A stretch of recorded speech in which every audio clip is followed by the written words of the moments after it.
mixin familja River of Love nilqawkom il-lejla fil-ħdan dan il-live stream minn ġewwa River of Love Christian Fellowship. Nawguralkom li dan il-weekend ikun weekend speċjali u speċjalment li ikun weekend ta' riflessjoni biex intom tersqu iktar dejjem lejn il-mulej propju f'dan iż-żmien. U verament il-poplu jkollu ikun poplu imħeġġeġ ħuġġiġa tal-Ispiritu Santu għal-mulej hekk tassew kif jixraq lil-mulej. Halleluja. Ejja nitolbu flimkien u niftħu qalbna ħalli l-mulej jkellem il-poplu tiegħu u jkompli jipprepara l-mulej il-Knisja tiegħu għall-miġja tiegħu, il-miġja ta' Sidna Ġesu Kristu. Misi għaddis ingrazzjawk il-lejla li għal darboħra tatajna dan il-privileġġ barka biex nisimaw il-kelma għaddisa tiegħek. Mulej għaddis ma neħdux for granted li nistaw nisimaw il-kelma ħajja, kelma għaddisa, kelma mulej li tbiddilna, titrasformana u dal darboħra tarblilna qalbna u ħsibietna biex aħna nkunu tassew il-poplu li jixraqlek, il-poplu jinti sejħtilna biex nkunu mulej għaddis. Halleluja. Għalek kellimenti minn fom Spiritu Santu u rċivi glorja u nur fisem Ġesu Kristu ta' Nazzaret. U mulej norbtu kull xkil il-lejla fisem Ġesu Kristu biex dak li jinti trid isaħħu jsir sew mulej minn ġewwa hawnhekk din il-binja mulej għaddis u hawnhekk mulej għaddis minn ġewwa River of Love u fuq fid-djar kollha madwar Malta u Għawdex. Kull fejn dan il-messaġġ qed jiġi mxandar mulej. Halleluja. Amen. Għażiż aħwa nixtieq lejla nagħmel xi ħsibijiet magħkom li ħassejt lil-mulej ħassejtha ċara fl-ispiritu tiegħi fuq xiex iridni nitkellem. L-indikazzjoni tal-mulej tal-Ispiritu Santu kienet ċara f'qalbi u ma kelli l-ebda dubju li l-mulej jridni jitkellem propju fuq dak li ħatkellem il-lejla. Meta aħna nitqarbnu, meta aħna niġu għatqarbin, aħna nkunu meta l-Iskrittura tgħid kull meta tiklu dan il-ħobs u tiċorbu dan il-kalċ intom qed ixxandru il-mewt tal-mulej sa ma jerġa' jiġi. Itqarbina hija propja fuq din il-ġurnata. Itqarbina li aħna nieħdu li nħeġġitkom li intom titqarbnu ta' spiss u speċjalment tagħmlu bħala post li anke titqarbnu fi djarkom. Imma itqarbina hija tqarbina dak li jgħidulu fil-Hebrews sedar jew sidar jew nkella Pesach jew nkella Passover jew nkella dak jgħidula il-mejda tal-Għid. Meta aħna niċċelebraw il-mejda tal-Għid, propju dan il-lejl qed niċċelebraw. Il-lejl li Ġesu Kristu kien ittradut. U hekk tgħid l-Iskrittura minn l-ewwel Korintin 11 vers 23 li fil-lejl li Ġesu kien ittradut ħal ħobs ratirħar u qasam u birku u tal-disċipli. Meta nitqarbnu kull darba qed inġeddu t-tifkira ta' dbatijiet ta' Ġesu Kristu u tal-mewt ta' Ġesu Kristu. F'dan iż-żmien li qegħdin ngħixu, ħafna affarijiet qed isiru madwarna, tiġri madwarna u nixtieq il-lejla nitlobkom biex intkom qalbkom tkun konxjament miftuħa u anke inti u tirċievi l-kelma tgħidlu mulej kellimni, qarbilni u ħalli l-kelma tiegħek tarbilni biex inkun naf jien verament fejn jien. Jekk hux qed ngħix kif noġob lilek. Jekk hux qed ngħix ħajja verament ikkonsagrata, iddedikata u mwarba lik. Jekk hux verament qed inżomm qalbi safja u pura. Għax dawn huma affarijiet li Alla jwissi li mingħajru aħna ma nistgħux naraw. Għalli nibda ħammorru fil-Ktieb tal-Lut kapitlu 10. Il-Ktieb tal-Lut kapitlu 10. Halleluja. Nħeġġitkom biex tmorru hemmhekk u tisimgħu. Il-mulej il-lejla fl-ispirtu tiegħi ħassejtu li riedni lill-poplu tal-Alla daw kollha jissejħu ta' Kristu fih dan il-Knisja Kattolika, fih dan il-Knisja Protestanta, fih dan il-Knisja Ortodossa, fil-ħdan il-Knisja Evanġelika, Pentekostali, Battista, Apostolika. Kliem ta' twissija ta' maħabba. Li meta aħna niġu mwissa, min qed iwissina għal ġid, ovvjament aħna nitkellmu speċjalment tal-mulej u għall-qaddejja tal-mulej, meta aħna niġu mwissa, jiġifieri li mħabba tiġi estenda lejna biex aħna nevitaw ċertu diżastri li jkunu qudiemna u jekk aħna nisimgħu it-twissija nibqgħu sani, sħaħ, salvati, nibqgħu safe u ma niġġarfux. U llejla l-mulej nemmen li għandu twissija għall-poplu tal-mulej, għall-Knisja, għall-Kristjani. Bosta minnkom, letteralment eluf, li xi darba miltu l-istqarrija tal-fidi tagħkom fi Kristu, xi darba inti tlabt li inti qed l-mulej irrid nimxi warajk u ħanamlek is-Salvatur tiegħi u l-mulej tiegħi. Ħafna minnkom waqajtu, mittu, qed tmutu għax qed tħaltu fir-raqda spiritwali tal-mewt. U l-mulej li tweġġaw u tniktu u jekk l-iskrittura mhux għalija meta ngħid jekk jiġifieri mhux qed ngħid li jiena niddubita fl-iskrittura bl-ebda mod. Imma jekk vera aħna nemmnu jew ngħidu li nemmnu l-kelma tal-Alla, Alla jwissi kompletament lill-poplu tiegħu. Mhux lid-dinja biss, imma ħafna drabi fl-iskrittura jwissi dawk li jsejħu b'ismu il-Kristjani. U jekk taqra l-ittri tal-Apostli, Pawlu, Giovanni, Pietru, Ġuda, taqra daw l-ittri, tara kemm il-darba Alla jwissi l-Knisja. Fl-Apokalissi, is-seba' knejjes, jekk tmur taqra it-tlet l-ewwel kapitli tal-Apokalissi, tara kif Ġesu kontinwament iwissi l-Knisja. U jwissihom biex ma jaħdux for granted dak li ġimgħati lilhom bi prezz għoli bid-dem tiegħu stess, għax jekk jaħduh for granted jitilfuh. U jekk jitilfu dak li Alla tom b'xejn ma bi prezz għoli u prezz qares, jispiċċaw jaqgħu fil-periklu li jintilfu u li jiġġarfu. U rajt bosta Kristjani matul iż-żmien li jibdew ferventi lej il-mulej, jibdew ħuġġiġa nar tal-mulej, u mbagħad jerġgħu jmorru lura lejn id-dinja, jibdew jittolleraw ftit il-ħażen u d-dnub. Bħalma tgħid Ġakbu kapitlu 1 jekk inti tibda tittollera d-dnub ftit, id-dnub qatt ma huwa sodisfatt. Id-dnub ikun irid iktar dnub.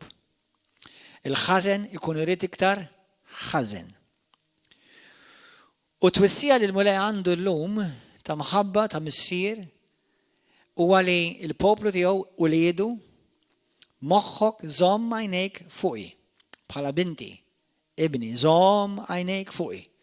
Mhux moħħok fuq jew foħtok, mhux moħħok f'dak u fl-ieħor, imma moħħok fuq Kristu, għajnejk fuq Kristu, u dejjem iżomm lilek innifsek inċekk biex tara kintix qed tiġri sewwa din it-tiġrija biex tasal għat-tmiem tagħha b'unur u tidħol fil-bibien tal-glorja b'ferħ. Aħna qegħdin fi żmien fejn iż-żmien għaddej. U dak li huwa ġej fuq id-dinja u dak li diġà qed jibda jidher fuq id-dinja huwa l-ġudizzju u l-korla tal-Alla. Naf li issa diġà għandi bosta aħwa li ħadu qatan li jużaj dak il-kliem.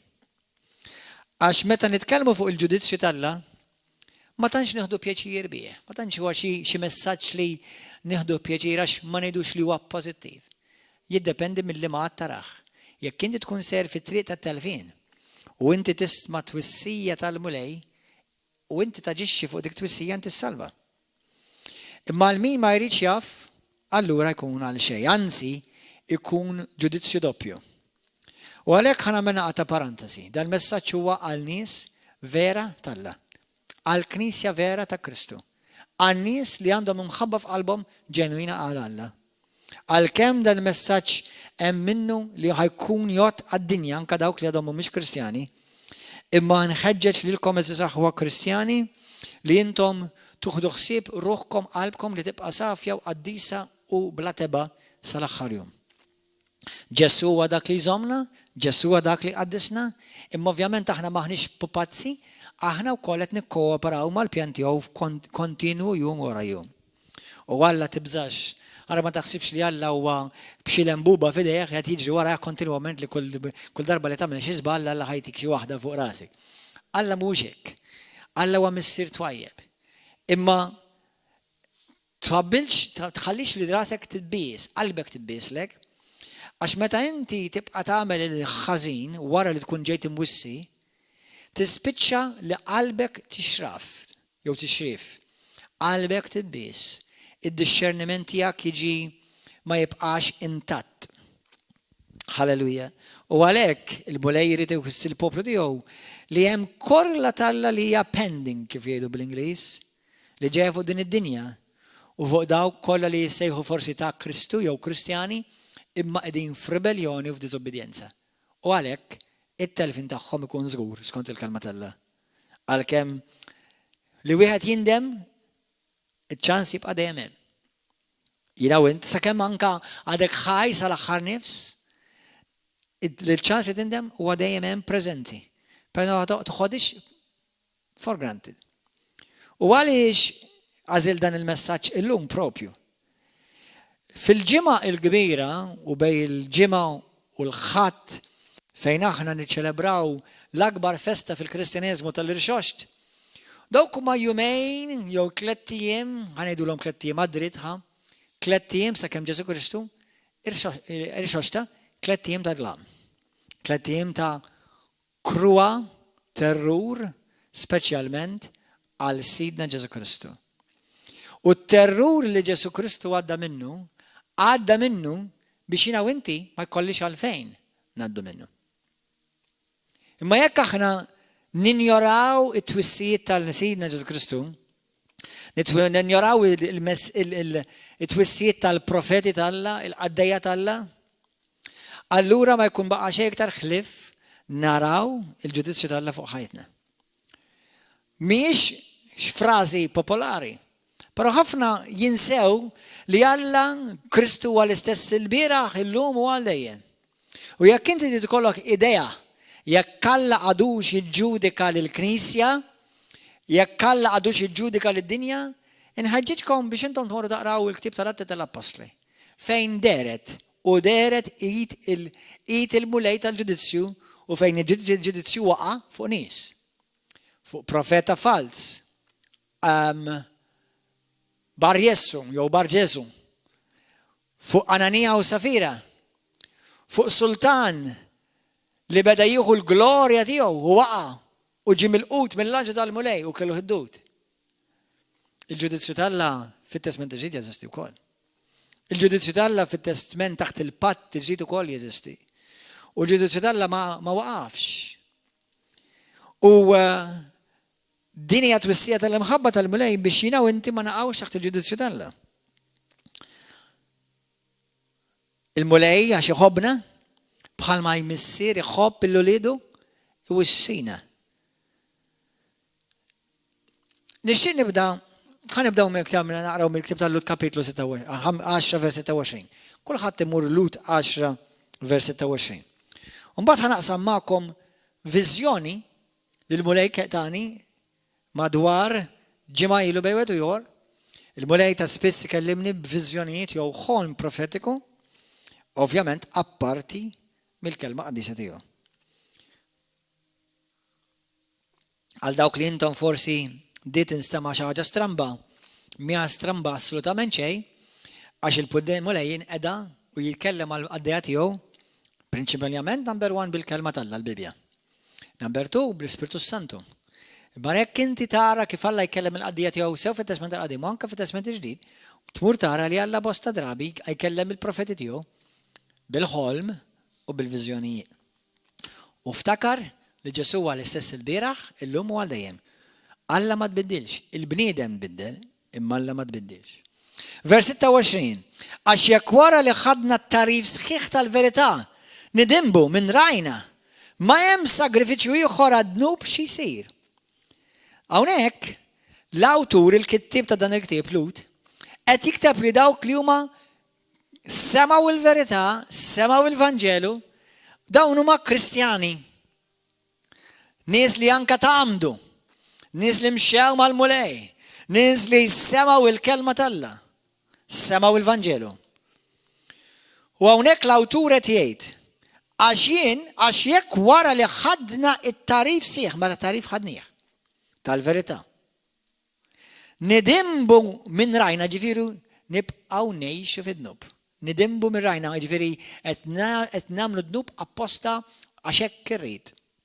Ma tistax tiġi tikmandanni inti u nuk li noqogħdu nużaw skużi toqgħodx tbeżżani għax inti trid tbeżżan nies, eżis aħwa għal dawk li jaħsbu hekk tkomplix dan dal-messaġġ għax dal-messaġġ mhuwiex għalik.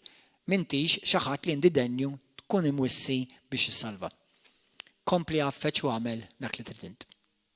Halleluja. Però jekk inti trid issalva, inħeġġek kun li biżejjed li dawn it-twissijiet jeżistu fl-Iskrittura u huma reali. Halleluja. Grazzi mulej. Għax jekk wara li ħadna t-tarif sħiħ tal-verità nidimbu minn rajna, ma hemmx sagrifiċċju ieħor għad-dnub, x'se jsir? Jibqalna biss nistennew, issa dat jitkellem għal Kristjani. Jibqalna biss nistennew il-biża. Bil-biża l-ġudizzju u l-ħuġġiġa nar li teqri li dewwa t'Alla. Fi ktieb ta' Efesin kapitlu 2 tgħidlek, ovvjament li ġie darba aħna konna mejtin fid-nubietna messa aħna mweldin fi Kristu, u titkellem fuq l-uliet id-disobbedjenza, l-uliet ir-rebelljoni. Għalkemm hemm l-uliet ribellużi fid-dinja, però wkoll hemm uliet ribellużi fil-Knisja. Parti mill-poplu t'Alla. U jekk inti m'hemm bżonn tkun xi duttur tal-kelma biex tiftakarha di u tifhimha di, jekk inti taqra pereżempju Mattew kapitlu 25, Ġesu jitkellem fuq l-10 verġni, Mark kapitlu 4, Ġesu jitkellem fuq iż-żerrija l-art, il-bidwi u ż-żerrija. Ġesu jwissi li għalkemm ħafna huma msejħin, ħafna semgħu il-kelma, anke xi wħud li bdew il-mixja mal-mulej, però mhux kollha jibqgħu salvati sal-aħħar. Għalhekk inti meta tasal quddiem il-mulej, jekk inti taqra Mattew 25 sew, f'Mattew kapitlu 25 Ġesu jitkellem fuq dawk id-doni li Alla ta' lil kull wieħed minna. U kull wieħed minna ħanatu rendu kont ta' dak li Alla poġġilna f'qalbna, f'idejna u rridu nħaddmuh għas-saltna. U rridu nkunu għaddejja fidili. U dawk kollha li salvaw, Ġesu taf x'daralhom meta deru qudiemhom? Għaddej fidil. Proset, għaddej fidil. Għax inti bdejtni f'affarijiet żgħar u hekk jien nafdak f'affarijiet kbar. Mela dawk kollha li salvaw għax baqgħu fidili sal-aħħar. Halleluja. U Alla l-mulej jgħidilna llum, ibqgħu fidili sal-aħħar. Alla mhux ħajjiġi kontra tiegħek, anke jekk issejjaħlu l-ewwel l-aħħar minuta ta' ħajtek, però ma ninkoraġġikx tistenna sa dakinhar għal raġuni li ħafna drabi tinsiex li inti tkun tant tbiet minn mill-mulej, speċjalment dawk li jkunu semgħu xi darba mxew mal-mulej, tant tkun biet mill-mulej li l-kuxjenza tiegħek tiġi mejta. U ħafna drabi tant tibda tħossok ħażin li ħassejħ il-mulej u tispiċċa tmut, tħossok ħażin u ma tkunx dort lejn Kristu. Allura toqgħodx tistenna, il-Bibja tgħidlek fl-ewwel Korintin u fit-tieni Korintin tgħidlek jekk illum inti qed tisma' l-vuċi tal-mulej, illum salva.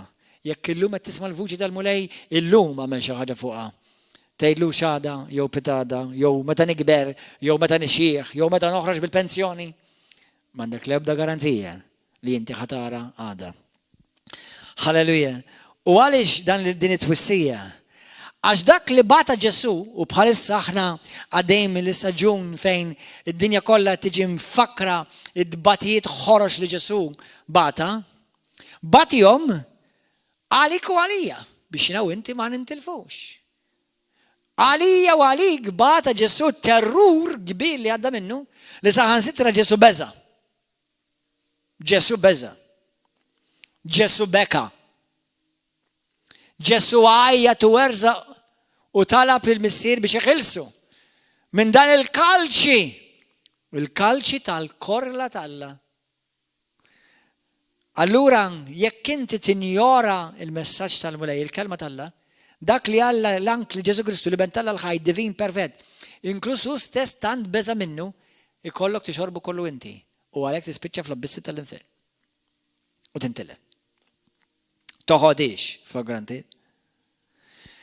Ħankomplu. Vers 28, jekk wieħed iwarrab il-liġi ta' Mosè, jingħata għal-mewt bla ebda ħnina fuq il-kelma ta' 2 jew 3 xhieda. Aħsbu ftit kastik aktar aħraġ ħaqqu dak li kasbar lil-binalla u li jniġġes id-dem tal-patt li bih tqaddes, mela xi darba kien Kristjan għax xi darba tqaddes, u li maqdar l-ispirtu tal-grazzja. Hawnhekk ħanagħmel twissija serja lil bosta forsi minnkom li taraw dan il-programm. Jew taraw dan il-messaġġ fuq Facebook jew YouTube. U ġbajtu, tibatu, valenu, videos fuq Facebook, fuq YouTube, meta intom idin fil-periklu tal-mewt ta' ruħkom. U għodu attenti għal dawk li moħħom biex jgħodu jgħidu expose, għax meta Ġesu jitkellem, meta l-Ispiritu Santu jitkellem minn Pawlu fuq rigward expose, jitkellem fuq kif aħna jien għandi nġib fid-daw l-emejja l-ħżina tiegħi, mhux noqgħod indur bħala pulizija l-emejja l-ħżina ta' ħadd ieħor, morru waqraw sew dak il-massaġġ li meta mhux ġib il-korla u l-ġudizzju tagħha fuq rasek. Għax hawnhekk l-Iskrittura f'waħda minn dal-passaġġi jekk ikollna ċans naqrawhom kollha, jitkellem kif Alla huwa dak li jagħti l-ħaqq, Alla dak li huwa ġudika, Alla dak li huwa l-unika mħallef. U iktar jiena kieku nibża niġġudika meta jiena naf li jien stess minix qiegħed sew mal-mulej.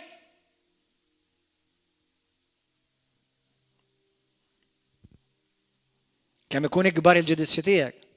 U għal min għandu widnej biex jisma', min ma rridx jisma' jkompli għaddej kif inhu. Għax aħna nafu minnu dak li qal tiegħi jisimgħha. Nisimgħuha għal dawk li għandu hawn widnejn, mqar waħda biżejjed, waħda tajba. Għax aħna nafu li hu qal tiegħi u l-ħaq jienu l-inħallas. Għal dawk li intom Kristjani u li moħħok biex itpattija u mhux moħħok biex inti tpattijielu jew tpattijiela. Qgħod attent. Għal dawk li intom għadkom tifirxu l-valenu kontra ministri talla, kontra pastors, kontra hu, kontra oħtok, kontra ministri, anka kontra parlamentari. Qgħod attent. Għax inti qed tpoġġi lek innifsek mill-imħallef u l-Alla tgħidu żżur minn fuq il-tron tal-ġudizzju tiegħek ħan iġġudika jien. Għodu attenti. Għax Alla dawn l-affarijiet ma jgħodhomx biċ-ċajt. Jekk inti tittimeta x'inhu kif għandek tiġġudika mur ħares lejn Ġesu Kristu. L-iskrittura kollha tiġi interpretata in light of how Jesus acted. L-iskrittura kollha tiġi interpretata fid-dawl ta' minnu kif tkellem u kif aġixxa Ġesu. Imma inti tkun bħal Ġesu l-ewwel. U għalhekk Ġesu lill-Farizej dawk li kienu jżommu l-liġi. Intatti, dotturi tal-liġi u kienu jaħsbu li huma tajbin.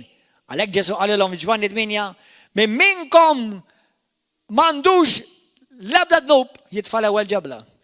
U kollha sparixxu. Għodu attenti. Għadu attenti. Jina mux għednejlkom li l-ħazin ma nejdulux ħazin u ma jistax imbaxxu rasna għal-ħazin u l-inġustizzi, imma għadu attenti. Għax jekk inti tagħmlu b'sens ta' vendetta u trid pattija u trid tagħmel il-ħsara, tinżel infakkarkom tiddu titru quddiem Alla għaddis. U daw l-affarijiet ma jqadsukx. Anzi kif tgħid l-Iskrittura, daw l-affarijiet iħassruk. Għax aħna nafu minnu dak li qal tiegħi u l-ħaq jienu l-inħallas ukoll jagħmel ħaq il-mulej mill-poplu tiegħu. Għalhekk f'Romani kapitlu 11 tgħidlek min inti biex tiġġudika lill-qaddej tal-mulej. Jekk jaqa' Alla kapaċi jerġa' jqajmu. Bl-ebda awtorità inti tikkundanna u tippunta subajk lejn qaddej ta' ħadd ieħor jekk sidu m'intix int. U attent għax il-Kristjani sidhom huma Ġesu Kristu. Ħaġa tal-biża' li taqa' f'idejn Alla l-ħaj. Kristjani lill-Kristjani qed jgħidha di. Kristjani lill-Kristjani qed jgħidha di. Ħaġa tal-biża' għall-Kristjan. Li jekk aħna ma ninżammux lil nfusna f'ħajja safja, qalb safja, qalb pura. Hija ħaġa tal-biża' li inti tiġi quddiem Alla ħaj. U taf li m'intix sew. Ftakru f'dawk l-ewwel jiem. Lanqas biss ilħaqtu ddawwaltu bit-tagħlim, jiġifieri rċevu l-kelma tal-Alla u kienu mgħallma daw. Li ma ġġarrabtux bis-sabar taqbita ħarxa, daw kienu persekwitati wkoll. Lil xi wħud minnkom għamlu minnkom spettaklu bit-tajjir u ħbit quddiem kulħadd. Oħrajn minnkom kellkom jaqsmu fix-xorta ta' dawk li sabu ruħhom f'dawn il-provi. Għax tassew intom ħadtu sem fit-tbatijiet tal-proġenieri u fraħtu meta serqulkom ġidkom. Għax tafu li għandkom ġid akbar li jibqa' lejjem. Tarmux mela l-fiduċja tagħkom. Għax din iġġib magħha ħlas kbir. Halleluja. Din iġġib magħha tibqa' fidil sal-aħħar. Jiġifieri hawnhekk qed jgħidlek ibqa' fidil sal-aħħar. Għax jekk tibqa' fidil dan ikollu ħlas kbir. Tassew li teħtieġu is-sabar paċenzja biex tagħmlu rida tal-Alla u tiksbu dak li hu qiegħed. Għax titieħor ftit ħafna u dak li għandu jiġi ma jdumx ma jiġi. Il-bniedem ġustija jgħix bil-fidi. Imma jekk jerġa' lura jew jieqaf minn mixja tiegħu, jew jispiċċa ma jibqax fidili ġifieri, Alla tgħid jiena ma nitaxxaqx bih. Ma nitaxxaqx bih. Iżda aħna maħniex minn dawk li nerġgħu lura li nifqu fil-mixja tagħna li ma nkomplux dak li aħna wedna lil mulej. Aħna minn dawk li nemnu biex insalvaw.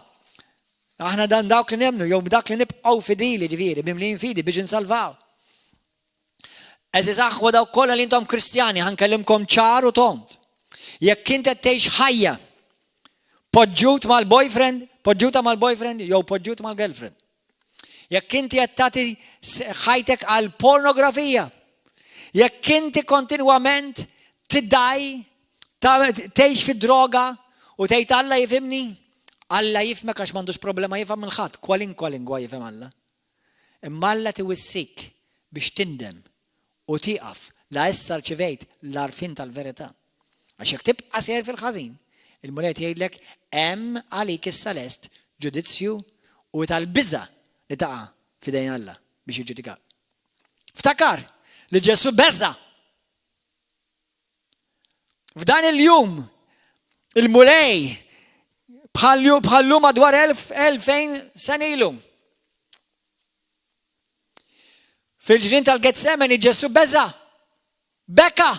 Il-Bibja tgħidlek l-għaraq tad-demm mal-ieħor kemm beża.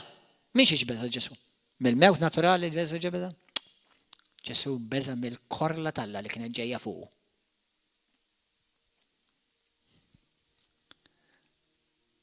Ġesu, il-korla tal-Alla ħada għalik u għalija tinsiex dik.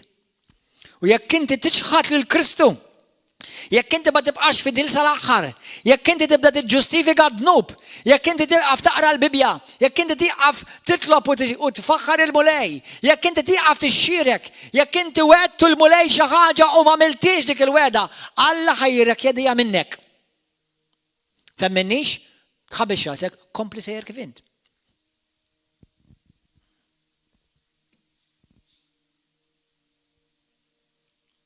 Mur aqra ktib ta' Ġud. Mur aqra ktib ta' Ġud. Għax ħafna jaħsbu da xin issa qed tittalba tas-salvazzjoni. Kemm naf Kristjani li qalu li jiena tal-mulej, pastor nixi nitamdu all-right, mbagħad sparixxew. U terġa' tarahom mazza fil-ħmiex tad-dinja, jixxirku qatt ma jiġu aktar il-fellowship, jixxirku dik hija l-assembleja, dik hija l-ġemgħa tal-mulej. Dik hija kmant minn Alla li ninġemgħu u ninaqdu nixxirku. Mhix xi ħaġa xi tradizzjoni dik hija ftakar il-ġemgħa tal-qaddisin. Fil-Lut kapitlu 12 se naqrawha morru kapitlu 12, Lut 12, vers 14. Fitxu li żommu slim ma' kulħadd u li jkollkom il-qdusija. Li mingħajra ħadd ma jara lil mulej. Jiġifieri jekk inti qed tgħix fid-dnub, jekk inti qed tiġri man-nisa, jekk inti qed tikkommetti adulteru, tmur ma' mara ta' raġel ieħor jew raġel ta' mara oħra, jekk inti għadek titkellem baxx, titkellem pastas, tuħu pjaċir bid-dnub, tfittex kumpanija tad-dinja u tibda ssir bħalhom, minflok inti tgħinhom biex isiru aktar bħal Kristu għax inti suppost tiegħu. Il-mulej iwissi l-poplu tiegħu. Il-mulej iwissik il-lejla għax iħobbok. Pawlu jgħid fl-ewwel Timotju kapitlu 1 minn vers 4-5. Din hija twissija ta' mħabba. U Pawlu jwissi lill-Knisja. Li min jgħid li Kristjan imma jibqa' jgħix fid-dnub. Morru warawha mill-lista. M'hemmx iktar salvazzjoni għalih. Imma ħlief in-nar iħeġġeġ u nar baqbaq tal-infern. U nfakkarkom dan huwa l-istess infern li Ġesu beża minnu. Għax jekk inti tiġi separat minn Alla, ifisser infern. Ġesu fuq is-salib meta bekka wajjat għal 3 sigħat dalma kbira fuq il-pajjiż. U mbagħad 3 jiem fid-dlam ta' taħt l-art. Ġesu jiġi midfun.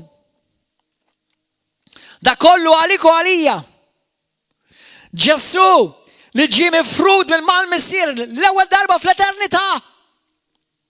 Ġesu għalla l-Missier qatt ma nfirdu. Min dejjem kienu u jibqgħu għal dejjem. Imma darba 2000 sena ilu bħallum ġimgħa. Ġesu ġie mifrud mill-Missier. U qallu għalam. Eli, Eli, lama sabaktani. U Alla tiegħi għaliex tlaqtni, għaliex abbandonajtni. U l-Bibja tgħidlek dak il-ħin ħarġet ruħu.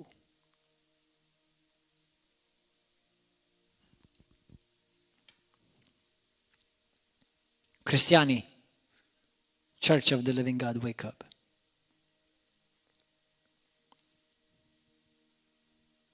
Jien meta xi ħadd jgħidli xi ħaġa jiena għandi nifraħ, speċjalment jekk naf li qalbhom hija sewwa l-mulej, li mhux għax iridu jippruvaw iweġġawni jew jikkritikawni, dak ninjorhom niddelitjhom u nagħmel bħal Kristu, nħassarhom mill-Facebook la hu jħassarhom from his book. M'għandix ħinx nitlef. Għas-sekonda. Imma meta jkollok ħabib u ħabiba jtik twissija ta' mħabba. That's it. Ħuda bħala li mħabba Alla għalik. U għandna bżonn il-xixin. Għax Alla ma krejanix biex nkunu għarrasna. Halleluja. Vers 14, Lut kapitlu 12. Fitxu li żommu slim ma' kulħadd u li jkollkom il-qdusija u mingħajra ħadd ma jara lil mulej. Jiġifieri tkun kompletament maqtuħ u konsagrat u dedikat għal Alla fl-ispirtu, fir-ruħu fil-ġisem. Fl-ewwel Tessalonikin kapitlu 5 vers 23. Isu li ħadd fostkom ma jibqa' lura mill-grazzja ta' Alla. Li jebda ebda tamrar l-ebda tamrar qed naħseb xi ħud bħalissa li jħobbu tgħix kemm jitfgħu valenu fuq il-Facebook. L-ebda tamrar ma jimbed fostkom li jġib it-taħwit u li bih int sister qed titħassar, int brother qed titħassar, int ħabib qed iħassrek dan. Meta jkollok l-imrar f'qalbek iħassrek. Ma tistax ikollok qalb pura u safja u l-imqarrem l-imrar f'qalbek. Għal ħuk u għal oħtok. Għal min għenek, għal min birkek, għal min sibtom biex ikunu hemm għalik bosta drabi. U issa sirt l-għadu tagħhom. Dak mhux Kristu. Dak huwa x-xogħol tal-Antikristu. Li ħadd fostkom ma jkun żini u bla Alla bħalla sew li għall-ikla waħda bih il-jed tal-kbir fost l-aħwa. Tafu intom kif ġim warrab meta mbagħad rid jiret il-barka ma sabx mezz tandiema għad li fit-tixa bit-tixrid ta' dmuħ. Għodu attenti. Intom ma saqtux lejn in-nar materjali u jħeġġeġ tas-Sinaj bħalma ta' kienu l-Iżraeliti lejn dik il-muntanja li Alla niżel fuq u bdiet tħeġġeġ bin-nar. Lejn dak is-swietu dlam u rrifnu, lejn dak id-daq ta' tromba u ħoss ta' kliem li dawk li kienu jisimgħuh talbu bil-ħarqa biex ma jitkellimhomx aktar. Għax huma ma felħux għal dan il-kmand. Imqar jekk bima tmiss il-muntanja tkun imħaġra. Kien hekk tal-biża dik id-dera li Mosè qal qiegħed nittrijad bil-biża Moseta. Is-salla fuq Moseta f'x'qal? Qal lilkom nkellimkom bil-ħolm u bil-viżjonijiet. Lil Mosè nkellmu wiċċ imwiċċ. Mosè beża. U dak taħt pat qadim. L-Iskrittura tgħidlek bħalma kien fidil Mosè fuq id-dar tiegħu, hekk ukoll Kristu l-Messija kien fidil fuq id-dar tiegħu. Mosè beża bil-korla talla, Kristu beża bil-korla talla. U ħanerġa' ngħidha, Kristu ħal korla talla għalik u għalija biex naw inti qatt ma nduqu mill-korla talla. Moħħok hemm żammajnek fuq Ġesu indem. Intom mara vers 21. Kienet hekk tal-biża dik id-dera li Mosè qal qiegħed nitrijad bil-biża. Imma intom ersaqtu lejn il-muntanja ta' Sijon u lejn il-belt ta' Alla l-ħaj din fejn hija t-tama tagħna għal dawk li aħna ta' Kristu nimxu ma' Kristu. Li Ġerusalem tas-sema. Ersaqtu lejn l-eluf tal-anġli f'ġema ferriħa, lejn il-ġema ta' wlied ewlenin li jisimhom huma miktub fis-sema. Aħna għandna semna miktub fis-sema. Imma rridu nibqgħu fidili. Tinsiex bħalma semna ġi miktub. Hekk l-Iskrittura titkellem kien hemm bosta li jisimhom ġie mħassar. Ħanejdilkom viżjoni lil mulejtani dil-ġimgħa. U min irid jiżżuffjetta tiqafx, kompli żżuffjetta. Iflaħ, kompli żuffjetta tiqafx. Lejn il-ġema tal-uliet ewlenin li jisimhom u miktub fis-sema, lejn Alla li mħallef ta' kulħadd, lejn l-erwieħ ta' nies tajba u perfetti, lejn Ġesu din għandha x'taqsam ukoll mal-ħolma li kelli jien u l-mara tiegħi. Lejn Ġesu, il-medjatur tal-patt il-ġdid, lejn id-dem imraxxax tiegħu li jitkellem b'mod aqwa minn dak ta' qabel, qisu li ma twarbux lil dak li qiegħed ikellimkom. Għax jekk ma ħallsuhiex dawk, talli warbu lil min kellimhom mill-art. Wis aktar ma neħelsuhiex aħna il-Kristjani jekk inwarbu l min ikellimna mis-sema. Dakinhar li aħnu eżżes l-art. Immissa wieħed qal darb'oħra mhux biss l-art neżżes imma s-sema wkoll. Il-kliem darb'oħra juri lil ħwejjeġ li jiteżżu għandhom jgħaddu il-patt antik għadda kollu 100%. Bħalli kieku saru biex jibqgħu dawk li ma jteżżux. Mela roddu ħajli l-Alla għax aħna ħadna saltna li ma titħarrikx. Għalhekk aħna ċittadini ta' din is-saltna li nagħmlu l-qalb u għandna mimlija kuraġġ u tama jekk aħna nibqgħu sħaħ fil-fidi u ma naqtawx qalbna u ma naqtawx lura. Għax Alla tagħna u għanar erriedi. Morru fi ktieb ta' Mattew, kapitlu 27. Meta jiena nisma' bi Kristjani, xi darba mxew Alla, xi darba kienu ħuġġiġa ta' nar, xi darba anka xedu, anka fuq televiżjoni, xedu fuq il-Facebook, xedu pubblikament, xedu fuq il-pubbliku.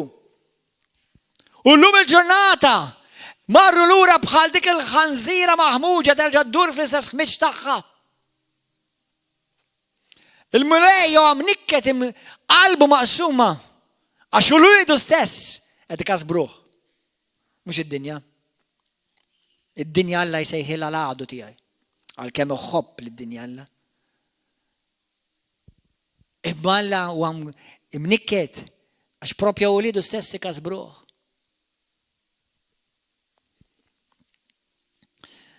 Madwar ġimielu, infatti hemm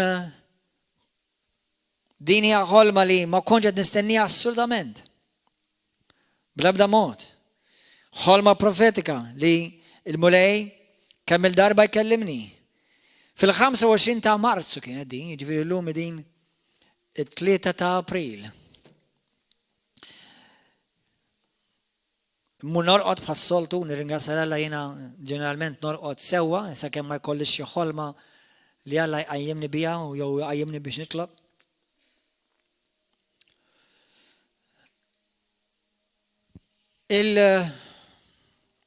Madwar nofs tal-lejl narani fuq Malta Għawdex miexi ma nafx fejn eżatt fejn kont ma naħsebx imkien fit-toroq u nara dalma kbira fuq pajjiżna fuq Malta Għawdex nara sħab iswed, sħab gris, skur.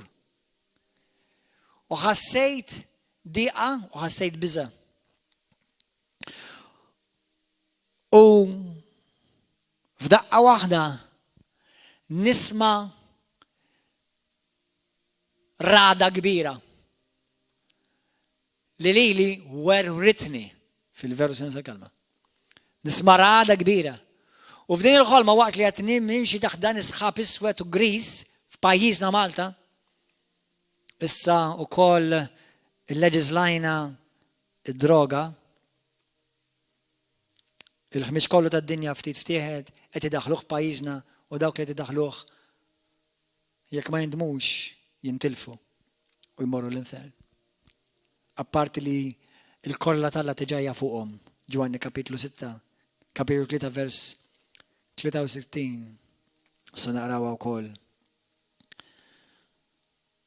Waqt li jiena kont miexi, fl-ispirtu tiegħi nħoss il-qalb tal-mulej li kien imnikket u niddejjaq ngħid dan li ħanejt issa u nħossu irrabjat. Ma tantx għedthom daw il-kliem, infatti rari nitkellem hekk, imma minħabba li jiena rrid nagħti għandi kont l-Alla, dan il-mulej poġġi li fuq qalbi biex nipprikaħlhom. Għax bħallum 2000 sen ilu, dak li ġej fuq id-dinja u daw kollha li reġettaw il-Kristu li bentalla bħala s-sit u s-salvator tagħhom, dak li ġesu beża minnu, kollu għad iridu jixorbu huma. U għal dawk li ma jisimgħux, u għal dawk li huma ribellużi, u dawk li huma diżobbedienti. U l-mulej jagħti grazzja lilkom li tisimgħu għax Alla ma jieħux pjaċir mhijiex il-pjaċir tiegħu li xi ħadd jintilef. Laqqas il-edewa tiegħu aħseb wara lill-ulidu stess. U ħassejt il-mulej irrabjat.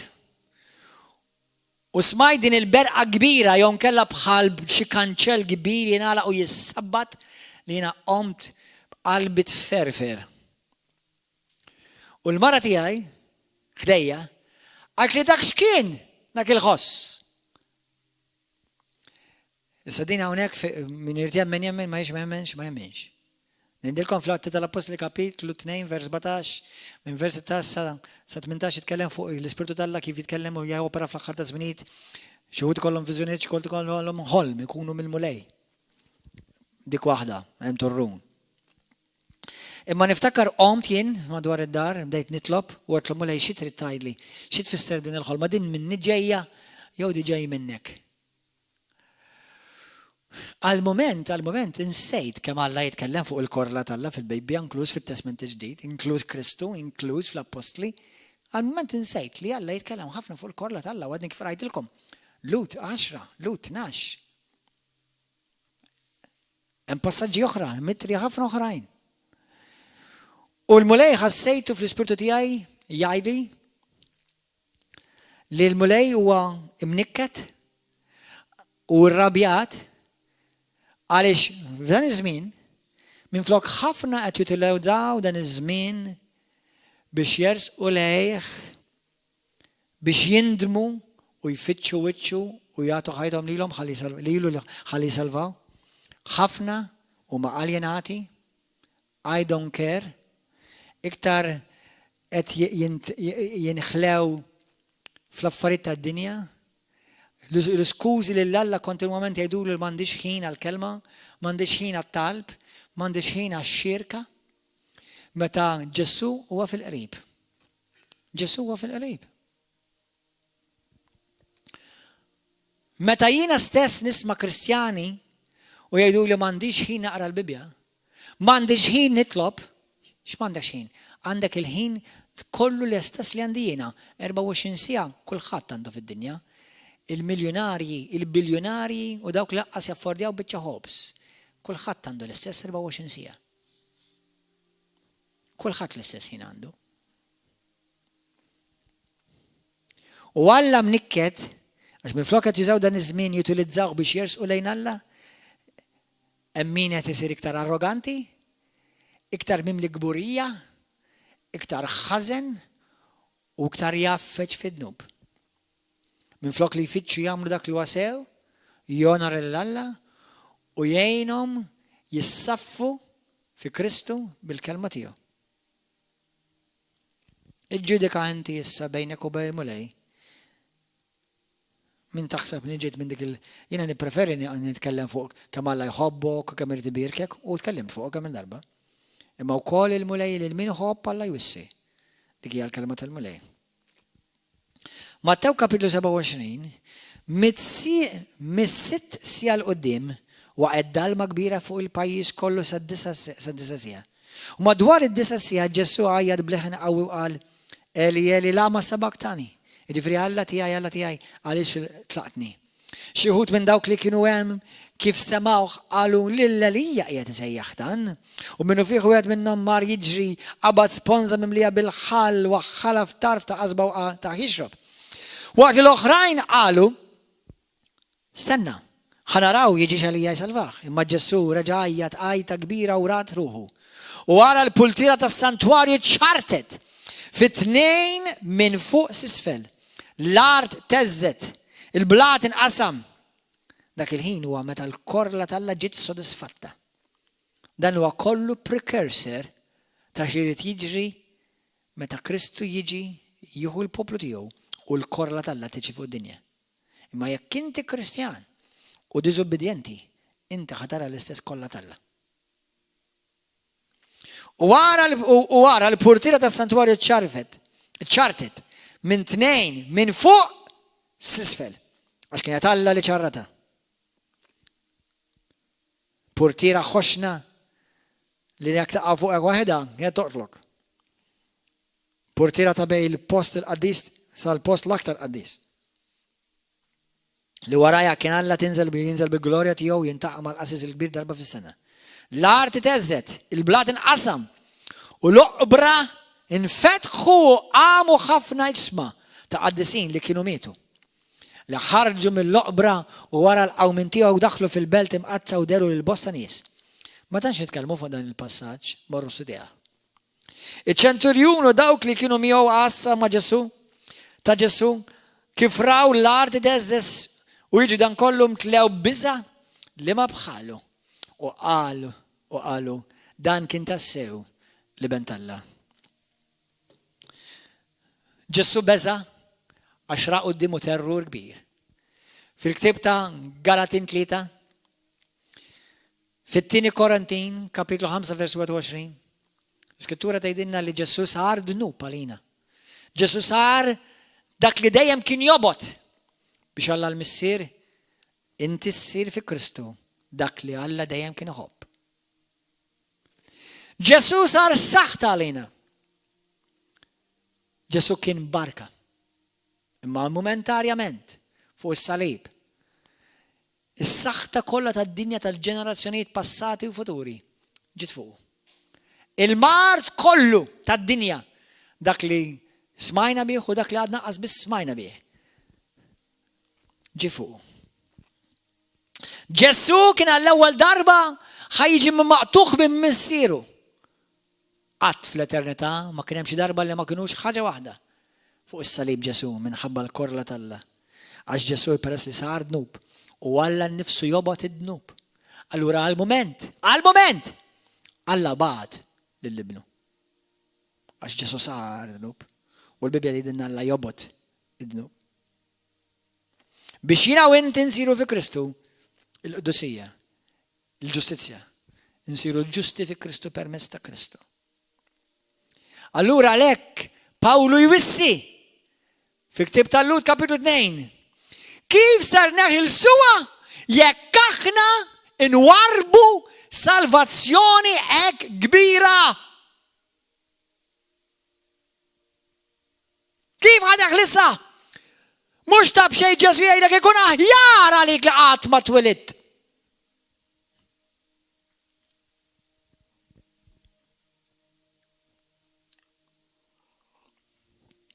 Kif ħadeħlisa? Moħħok hemm qarbel lilek innifsek. Iqa fiġġustifika d-dnub. Mur irranġa maħuk jgħid il-mulej. Mur irranġa moħħok fi żem Ġesu Kristu. Aħfer. Birek lil min weġġek. Itlob għal dawk li huma kontra tiegħek. Itlob għal dawk li weġġawk. U hemmhekk turi li inti tagħmel vera l-opera ta' Kristu.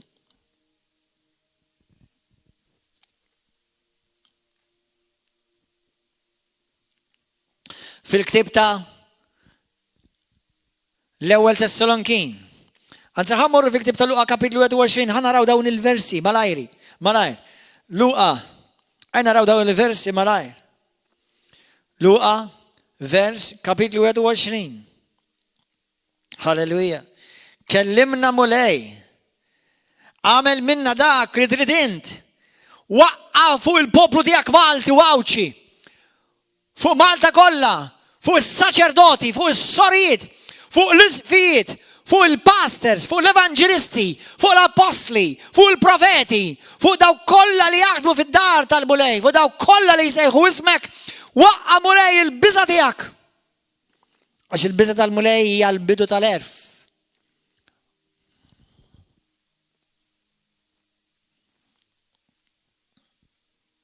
Halleluja. Dal-messaġġ m'għandekx għalfejn tisimgħu mid-darba. Darba biżżejjed. U għal xi wħud minnkom jista' jkun l-aħħar darba. Luqa 21, vers 23. Ja ħasra għalikom min-nisa li f'dawk il-jiem ikun tqal jew irreddew għax hemm kbir jaqa' fuq il-pajjiż u l-korla talla fuq dan il-poplu. Il-jiem li aħna resqina l-jom. Ġesu jwissi fuqhom. Ġwanni 3. Vers araw eżaħwa. 36. Min jemmen fl-iben għandu l-ħajja ta' dejjem. Iżda min ma joqgħodx, min ma jobdix l-liben, ma joqgħodx għall-liben, ma jarax il-ħajja ta' dejjem.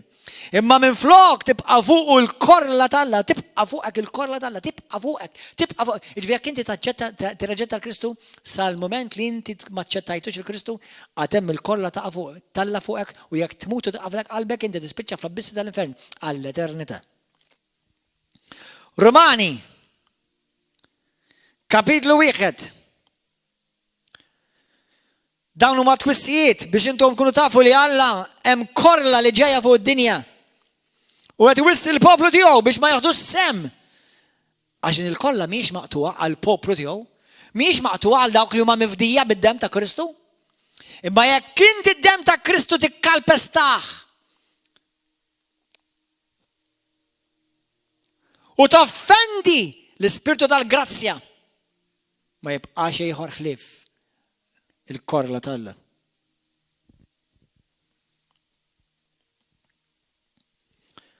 Jesus, may the Holy Spirit grip you. Kull wieħed minnkom qed tisimgħu u jibda mija ħabiex rasek.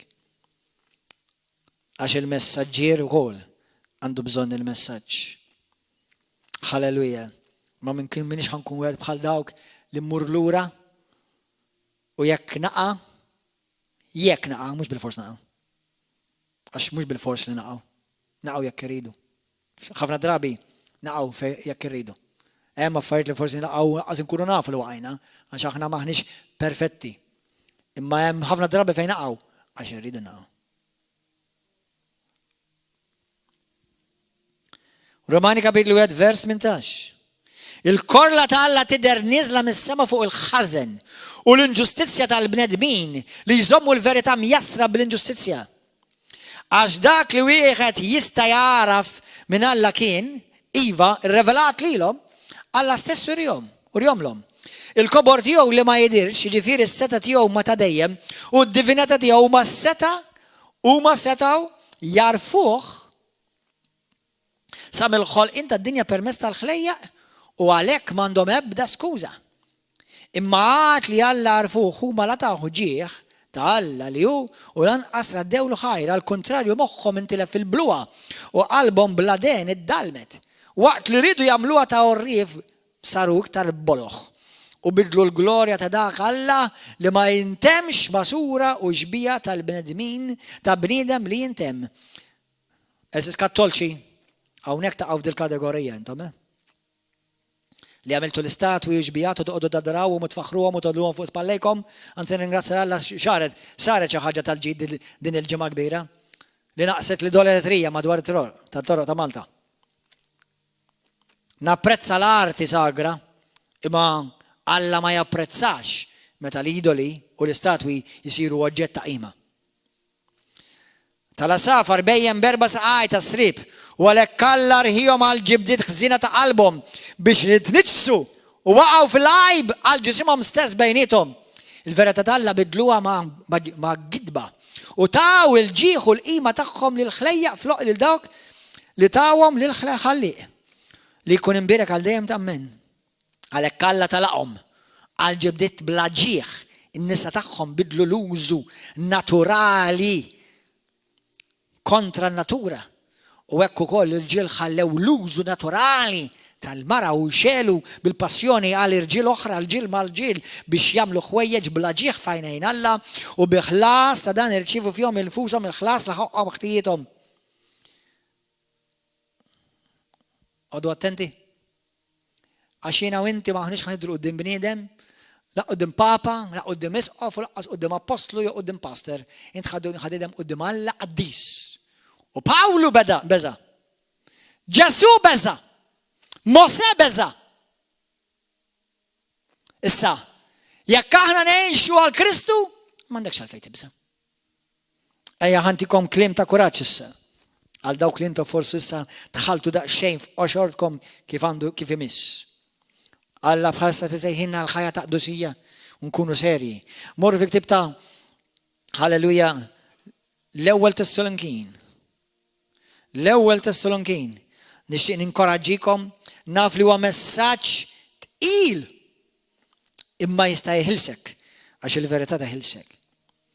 Vers 9. Ma ftakar biex meta inti titqarben u tgħid fil-jum li Ġesu Kristu kien tradut. Dak kien il-jum li ra l-kollha tal-la fuq. Li ħelsek lili u lilek minna, jekk aħna nkunu tiegħu, jekk aħna nimxu miegħu, jekk aħna ngħixu verament fih. Alleluja. L-ewwel Tessalonikin kapitlu 1, vers 9 morru hemm aħwa. U ma stess jgħidu x'laqa kellna għandkom u kif dortu lejn Alla u tlaqtu l-idoli. U hekk għandkom tagħmlu kattolċi itilqu l-idoli biex taqdu lil Alla ħaj u vera. U tistennew ġej mis-sema lill-ibnu li juqajjem mill-imwiet. Ġesu li ħelisna, Ġesu li ħelisna mill-korla li ġejja. Halleluja. Jekk inti ta' Kristu, m'intix ħadduq il-korla tal-Alla. Jekk inti titmejjel bid-dem ta' Kristu, titmejjel bil-qaddejja tal-Alla, dak li jkun ħaqek il-korla tal-Alla. U dak Kristu stess jgħidu mhux jiena. Romani kapitlu 5. Romani 5. Vers 9. Ansibda vers 8 jara kemm sabiħ. Iżda l-awrina l-imħabba tiegħu meta Kristu miet għalina. Aħna li konna għadna midinbin kemm aktar u aktar issa li aħna ġustifikati b'demmu insalvaw permezz tiegħu mill-korla ta' Alla. Alla għalhekk ħalisna. Ġesu għalhekk ħalisna biex aħna nħallsu mill-korla ta' Alla. it-terrur ta' Ġesu kien il-ħelsien tiegħek. it-terrur ta' Ġesu, il-mart li hu ġar kien il-fejqan tiegħek. Il-biża li hu beża kien biex inti ma tibżax iktar. L-Iskrittura tgħidilna li aħna permezz tad-demm ta' Ġesu Kristu nistgħu nersqu lejn it-tron tal-grazzja mingħajr biża. Għal minnu ta' Kristu vera. Għal min qed jgħix ta' Kristu vera. Imma għal dawk li intom qed tgħixu b'diżobbedjenza, f'ribeljoni, nuqqas ta' maħfra. Imrar f'qalbek. Qod attent. Għax jgħid tal-biża li taqa' f'idejn Alla ġust qaddis. Ejn itolbu f'imkien. Itlob warajja stess minn qalbek. Edi talba warajja jekk inti tixtieq tagħti ħajtek il-Kristu llum din hija l-opportunità. Dan huwa l-mument li inti tmut għalik innifsek. U tgħidlu mulejna llum inċedi ħajti. Mhux biss nemmen bik, jew nemmen fik, imma jiena rrid nimxi warajk u rrid li inti l-qawwa tiegħek tiġi tammar fija bil-qawwa tal-qawmien ta' Kristu. Li wkoll bħal dan iż-żmien iċċelebraw. Edi talba warajja biex tagħti ħajtek il-Kristu u s-salva u d-nubitek jiġu kollha maħfura. Mister Qaddis, grazzi tal-imħabba kbira infinita bla qies tiegħek. Grazzi li tant urejt ħnina miegħi. Ħennejt għalija mulej ma kienx ħaqni, imma l-grazzja kbira tiegħek kienet rikka, abbundanti lejja. Ġesu għandi bżonnok. Naddafni. Ippurifikani. Aqla minn ġofija dak kollu li joffendik o Spiritu Santu. Għatini maħabba li kużomni sħiħ sal-axħar mulej.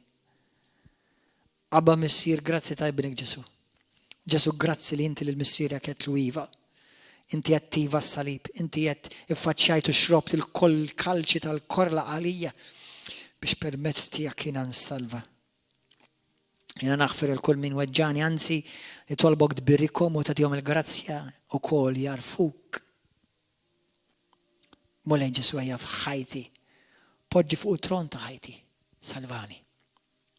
Jiena naf li mhux bl-għamil tiegħi nista' nsalva. Għax jiena midneb. Ma bil-grazzja tiegħek biss nista' nsalva mulej. Mhux bil-grazzja li nagħmel li rrid, ma bil-grazzja li ngħix għalik. Millum il-qudiem ma tieni ġuħu għaċċ għalik. Nindem minn dnubi.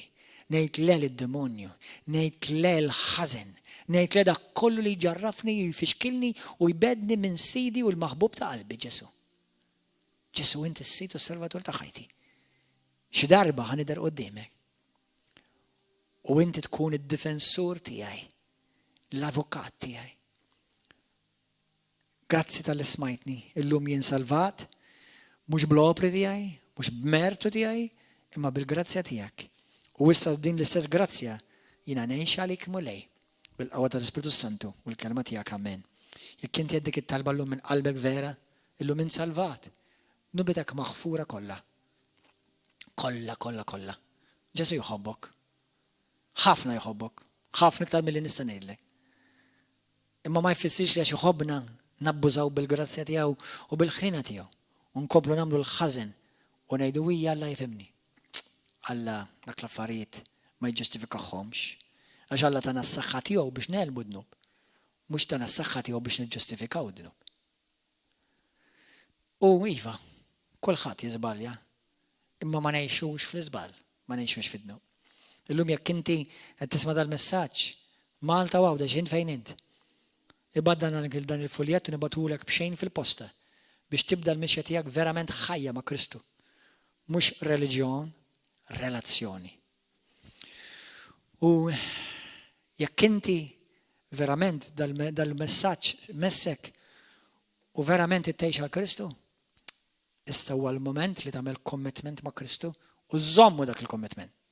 Commitment fit-talb, commitment fil-qari tal-kelma, fl-attendenza tiegħek fix-xirka, fil-ġema, fil-għaqda, Ejja naqgħod magħna kull nhar ta' erba' u nhar ta' sibt fis-seba' ta' filgħaxija. Kull nhar ta' ħadd filgħodu fl-10.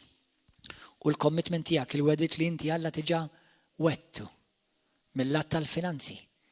Mur aqra l-iskrittura kif Alla jħares lejn dik in-nies li ma kinux fidili fil-finanzi. Ħafna min-nies ma jafux il-Bibja u laqqas jafu lill-Alla tal-Bibja. Imma min għandu widni ħajsma. Grazzi tal-li kontu magħna lejla. Il-mulej jibirkom.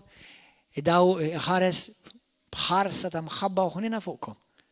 Meta l-mulej jiftakar li jintom maħbuba llum għax Kristu ħallas prezz qares ta' biża' u terrura għalik biex inti ikollok il-ħelsin.